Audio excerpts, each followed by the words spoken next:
Hello friends, welcome to my channel again. আজকে যে গল্পটা বলবো সেটা আসলে সিনেমার থেকেও বেশি সিনেম্যাটিক। একজন সাধারণ ছেলে মুম্বাই শহরের রাস্তায় বড় হওয়া আর পরে পুরো শেয়ার বাজার নিজের ইশারায় নাচানো। হ্যাঁ ফ্রেন্ডস, আজকের গল্প হচ্ছে হর্ষদ মেহতাকে নিয়ে। বিগ বুল, স্টক মার্কেটের কিং আর শেষমেশ স্ক্যাম 1992 নামের কুখ্যাত চরিত্র। তো বসে পড়ো, একটু চা কফিও নিয়ে আসো, কারণ এই গল্পে আছে টাকা, পাওয়ার আর শেষমেশ ভয়ানক পতনের কাহিনী। 1980 সালের মুম্বাই। তখনও শহরটা ছিল ধোঁয়া আর স্বপ্নের মাঝে আটকে থাকা এক গোধূলি। এই শহরের অন্ধকার অলিগলিতে এক তরুণ ছেলে নিজের স্বপ্নের সাথে যুদ্ধ করছিল। তার নাম হর্ষদ মেহতা। হর্ষদ মেহতা এক মধ্যবিত্ত গুজরাটি পরিবারে জন্ম নেওয়া একটা সাধারণ ছেলে। বাবা ছিলেন একজন ক্ষুদ্র কাপড় ব্যবসায়ী। ছোটবেলায় হর্ষদ দেখেছিলেন কিভাবে তার পরিবার দিন রাত পরিশ্রম করেও 6 আনার বেশি রোজগার করতে পারছে না। কিন্তু হর্ষদ ছিল আলাদা। সে বড় স্বপ্ন দেখতে জানত। সে জানতো আসলে ছোট চিন্তা করলে জীবনও ছোট হয়ে যাবে। স্কুল কলেজের পড়াশোনা খুব আহামরি ছিল না, কিন্তু হর্ষদের মাথায় ছিল ব্যবসায়িক বুদ্ধির এক অদ্ভুত আলো। পড়াশোনা শেষ করে সে ছোটখাটো চাকরি করতে শুরু করলো। প্রথমে টেক্সটাইল কোম্পানিতে, তারপর ইন্স্যুরেন্স কোম্পানিতে। কিন্তু অফিসের বাধা ধরা রুটিন আর মাসিক বেতনের সীমাবদ্ধতা হর্ষদকে দমিয়ে রাখছিল। সে চাইছিল বড় কিছু, বিশাল কিছু। সেই সময় মুম্বাইতে শেয়ার বাজার একটা রহস্যময় জায়গা ছিল। লোকেরা বলতো, যারা খেলে তারা জেতে, আর যারা হারায় তারা সর্বস্ব হারায়। হর্ষদ মেহতা এই গেমে ঝাঁপ দিলেন। 1980 সালের দিকে হর্ষদ একটি ব্রোকারেজ ফার্মে ট্রেডার হিসেবে কাজ শুরু করলেন। প্রথম দিনগুলোতে হর্ষদ খুবই মনোযোগ দিয়ে শিখছিল কিভাবে শেয়ারের দাম ওঠানামা করে, কারা বাজার নিয়ন্ত্রণ করে, কোন কোম্পানির শেয়ার কিভাবে ম্যানিপুলেটেড হয়, ইত্যাদি ইত্যাদি। এবং তখনই সে বুঝে গেল, যদি নিয়ম জানো তবে তুমি খেলো, আর যদি নিয়ম বদলাতে পারো তবেই তুমি রাজা। শুরু হলো তার রাইজিং ফেজ। ছোট ছোট ট্রেড করে সে লাভ করতে লাগলো, এবং খুব অল্প সময়ের মধ্যেই মুম্বাই স্টক এক্সচেঞ্জে তার নাম ছড়িয়ে পড়ে গেল। হয়তো নতুন কোনো জিনিস আসছে, কিন্তু হর্ষদের স্বপ্ন কেবল টাকার জন্য ছিল না। সে চাইছিল সিস্টেমটাকে বদলে দিতে, শেয়ার বাজারের অলিখিত আইন নিজের নিয়ন্ত্রণে আনতে। তখন ভারতীয় অর্থনীতি কঠোর নিয়ন্ত্রণের ভেতরে। ব্যাংক এবং আর্থিক প্রতিষ্ঠানগুলোতে প্রবেশের জন্য সরকারি নিয়মের একটা বিশাল দেয়াল ছিল। কিন্তু হর্ষদ খুঁজে পেল ফাঁক ফোকর। তিনি বুঝলেন, যদি ব্যাংকগুলোর মধ্যে টাকা পয়সার লেনদেন নিয়ন্ত্রণ করা যায়, তাহলে পুরো শেয়ার বাজারকে নিয়ন্ত্রণ করা সম্ভব। এভাবেই শুরু হয়েছিল সিকিউরিটি স্ক্যাম নামে ইতিহাসের সবচেয়ে বড় অর্থনৈতিক ষড়যন্ত্র। একজন সাধারণ ছেলে এক অসাধারণ খেলার মাস্টারমাইন্ড হয়ে উঠল, কিন্তু সব খেলার একটা তো শেষ আছেই। হর্ষদ মেহতা তখন মুম্বাই স্টক এক্সচেঞ্জের উঠতি তারকা। তার কাঁধে তখন লাখ লাখ টাকার দায়িত্ব।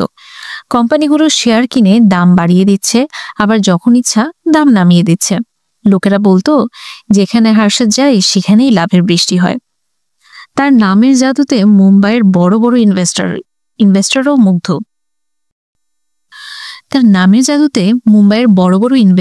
মুগ্ধ। একটা সময় আসলো যখন হর্ষদ নিজের একটা ব্রোকারেজ ফার্ম খুলে ফেললো, গ্রোথ অ্যান্ড বোল্ড, এবং সেখান থেকে শুরু হলো তার আসল খেলা। হর্ষদ বুঝে গিয়েছিল, সাধারণ ট্রেডিং করে আসলে বড় হওয়া যাবে না, তাকে চাই সিস্টেমের গভীরে ঢোকা। তখন ব্যাংকের টাকাকে ব্যবহার করে শেয়ার বাজারে বিনিয়োগ করা একটা নতুন পথ দেখলো সে। আর এখানে আসে রেডি ফরওয়ার্ড ডিলস নামের একটা টেকনিক। এটা ছিল এমন এক সিস্টেম যেখানে ব্যাংক একে অপরের সাথে অল্প মেয়াদের জন্য টাকা ধার দিত, কিন্তু এই সিস্টেমে ছিল অনেক ফাঁক ফোকর। হর্ষদ সেই ফাঁক ধরতে পারল। সে ব্যাংক অফিসারদের সাথে আতাত করে বিশাল অঙ্কের ফেক বা ভুয়া রিসিট বানানো শুরু করলো। ব্যাংকের টাকা দিয়ে শেয়ার কিনে দাম বাড়িয়ে লাভ তুলে নিত, আর তারপরে সেই টাকা ফেরত দিত ব্যাংকে।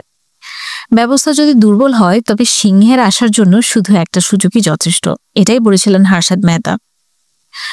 এভাবে সে রাতারাতি কোটি কোটি টাকার মালিক হয়ে গেল। সাধারণ মধ্যবিত্ত থেকে সে হয়ে উঠল ভারতের অন্যতম ধনী ব্যক্তি। BMW, লেক্সাস, লাক্সারি বাংলোস তখন তার জন্য স্বাভাবিক বিষয় ছিল। মিডিয়ারাও তখন তার পেছনে। সাংবাদিকরা হর্ষদ মেহতাকে ডাকতে লাগলো দ্য বিগ বুল অফ দালাল স্ট্রিট। মুম্বাইয়ের ব্যাংকার, রাজনীতিবিদ, বড় ব্যবসায়ী সবাই তখন হর্ষদ মেহতার পায়ের নিচে। লোকজন বলতো, হর্ষদ যেখানে যাবে বাজার সেখানেই নাচবে। তার শক্তি এতটাই বেড়ে গিয়েছিল যে সে সরাসরি ভারতের অর্থমন্ত্রী পর্যন্ত পৌঁছে গিয়েছিল। তাকেই মনে করা হচ্ছিল ভারতের অর্থনীতির শ্যাডো কিং। কিন্তু গৌরবের দিন তো আসলে চিরকাল থাকে না। 1992 সালের শুরুতেই কিছু ব্যাংক টাকার হিসাব মেলাতে না পেরে সন্দেহ করতে শুরু করলো। বিশেষ করে স্টেট ব্যাংক অফ ইন্ডিয়া এবং ন্যাশনাল হাউজিং ব্যাংকের রিপোর্টে বিশাল অঙ্কের গরমিল ধরা পড়ল। শুরু হলো তদন্ত।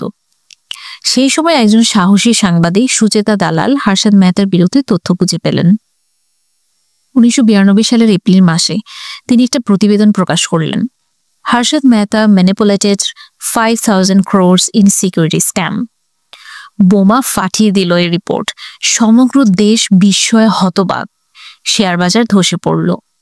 কোটি কোটি সাধারণ বিনিয়োগকারী নিঃস্ব হয়ে গেল।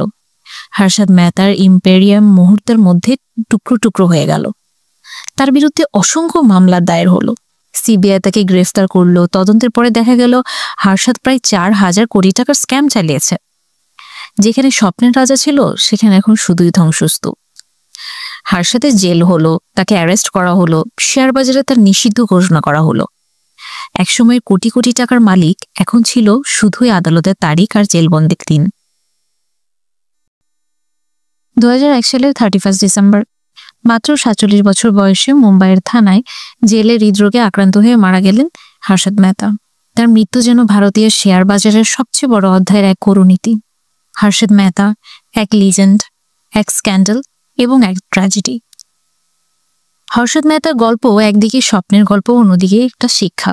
তিনি দেখিয়েছিলেন সাহস থাকলে মধ্যবিত্ত ঘর থেকেও গোটা অর্থনীতি বদলানো যায়।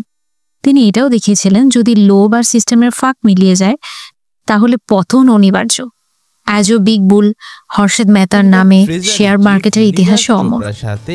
আপনারা কি মনে করেন, হর্ষদ ছিলেন নায়ক নাকি খলনায়ক? প্লিজ কমেন্টে জানাবেন। আর যদি এরকম আরো গল্প জানতে চান চ্যানেলটি সাবস্ক্রাইব করে রাখুন। নতুন রিক্যাপের সাথে আবার দেখা হবে পরের ভিডিওতে। আর মনে রাখবেন, রিস্ক হ্যায় তো ইশক হ্যায়।